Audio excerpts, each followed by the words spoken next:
Laser shots! Yes. Are you looking to have a little fun? Well, get ready for the hottest new card game to come out of this pandemic. It's Surviving Quarantine. There's a bunch of crazy viruses, throwing up unicorns, laser sharks, you name it, this game has got it. Okay, you got my attention with unicorns and sharks, but what does that have to do with quarantine? When we were stuck with a bunch of free time, we decided to see if we could create our own game. We're getting somewhere now. The Utah family of 6 started drawing up cards. We saw kind of all the things that were happening and some of the silly things like all the hoarding that was going on and everybody getting mad at cruise ships and all these other things. And it was basically a cartoon. A cartoon they turned into a game. The concept is simple. You've been practicing it for months. Avoid the virus, collect some bailouts, and go through all of those supplies that you've been hoarding. The toilet paper and hand sanitizer. Or they can't get rid of the virus with an antidote or a vaccine card, they're out of the game. And the last player standing wins. The game is so fun, the family is putting it into production. We were trying to keep everything away from the kids. Then it was like, how can we bring it in and make it, bring it to their level where they can understand and appreciate it and not scare them and still be aware of what's happening. So I think that was kind of our bridge to do that. Proving you can still learn, be safe, and find a little fun along the way. And that's good to know. Everybody got your cowboy boots on? We have a great and unique opportunity to say, yes, let's explore what's possible. Use your imagination.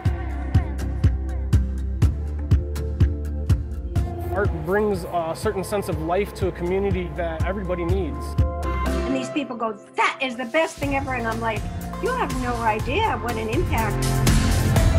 What I love about it is just how he brings a smile to everybody's face. How is that possible? It makes me so emotional that something like that is taken care of and I don't have to worry about it. Take deep breaths. We're gonna be okay. Hey everyone, this is Good to Know. I'm your host, Lindsay Boach, and let's have some fun today. Like wild fun, like cat doing water sports kind of fun. He swims, he tubes, he paddleboards. Fisher is living his best life out on the water. There's really nothing he hasn't done yet. Maybe not a jet ski. I guess get him on a jet ski. Finn Williams and Lorraine Ripp said it didn't take long to find out their kitty could swim like a fishy. His first trip was in a pool, and he went on a little floaty, and he jumped right off and started swimming. And he just did like the doggy paddle very quickly and just was off. We prefer the caddy paddle. That's true. But the caddy, the kitty paddle. The kitty cat paddle, yeah. The pool quickly escalated to the Gulf. Mark might be behind the wheel, but Fisher is the captain of this boat.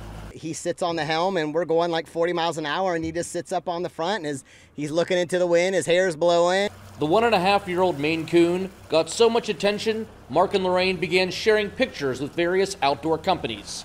And pretty soon, Fisher was a spokescat.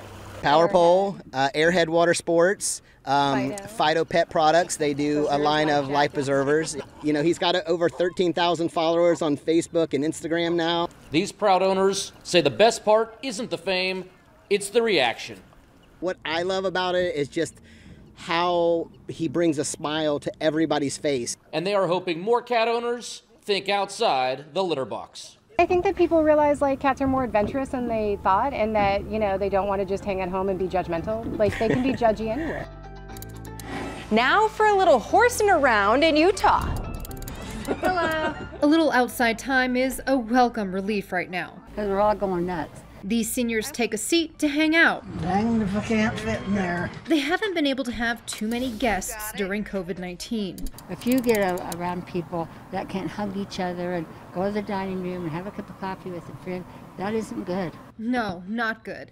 But on this day, has everybody got your cowboy boots on? Some new visitors are trotting by. How long has it been since you rode a horse? long, long, long time. A long, long time. You want to feed the horse a treat? Who can say no to that? As everyone here meets Sugar and 2-month-old Ember. Oh, wow. She'll eat all the goodies she can get. Oh, did it tickle? In a time when the world is different, places like memory care homes more isolated, Ryan Price thought Sugar would be perfect to cheer them up. Oh, you got all the treats. After seeing how this therapy horse worked with his special needs son. They'll show you love. It kind of creates a confidence and it's super empowering. Ryan brings Sugar to different facilities, creating that confidence. Come here, baby. That's a little pile. Yeah, come on. Sparking old memories. I used to own horses. Did you really? Yes. It's rewarding. And you get to hear their stories, you get to hear their memories. Sometimes you hear them a few times and you know that struck a chord with them. That's a nice riding horse right there. She is a good riding horse. For these seniors, connecting with these majestic beings is a real treat. Well, animals are really good for people, you know, because they have an understanding that other people don't get.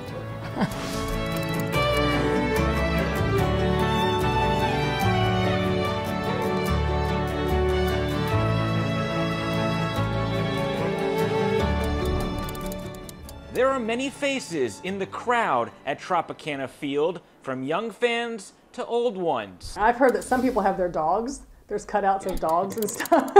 Add in some crowd noise, and you have the new baseball atmosphere.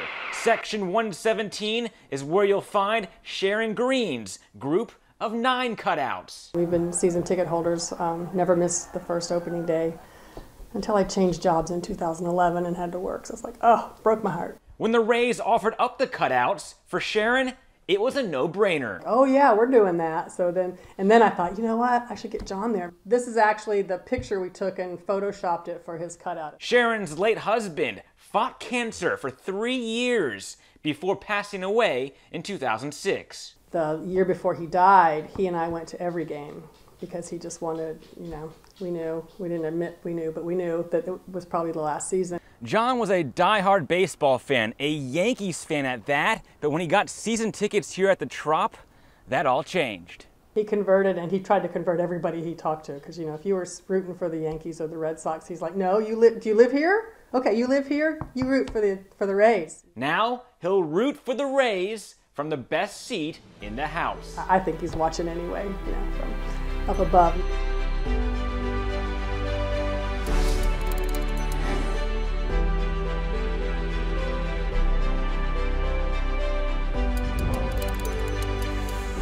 Call it a pandemic pastime. The miners' kids. Here we go. This is your all or nothing. This is whether you make first team or second team. Including Bryn here, are getting their golf game on, thanks to neighbor Dan Walterman, who really gets the sport. Why do you think they call it a worm burner?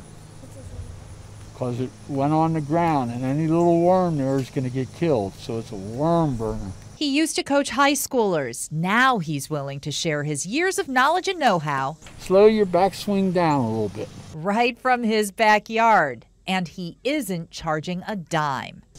Absolutely not. They just have to put up my 6th sense of humor and everything's fine. Why do you love it?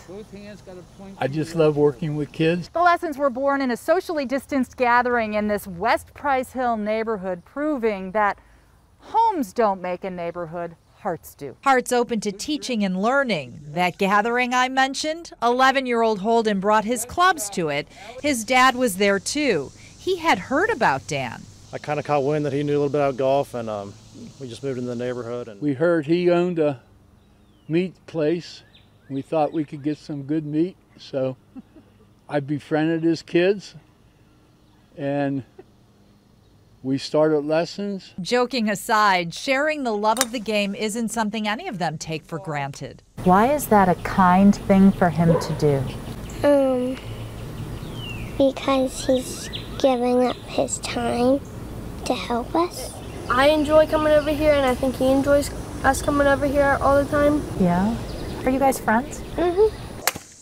There it is. Holden is young, but he's old enough to understand their lessons and Dan's coaching are bigger than a game. Raising 9 kids, you just get into the spirit of it, and it's hard to give up. So I enjoy doing it, and I hope I do it. Well, I won't guess on the number of years I got left. No one knows that. But if you've made it down the fairway and you're hanging out on the green, why not find ways to keep your spirit evergreen? Come on, dear. Perhaps coaching kids is Dan's way. Does it keep you young? Absolutely. Yeah. Absolutely. Kids keep you young. Are you having fun yet? We are just getting started. We have some surprises coming up and a few unique coincidences. And I'm like, why do you look so familiar?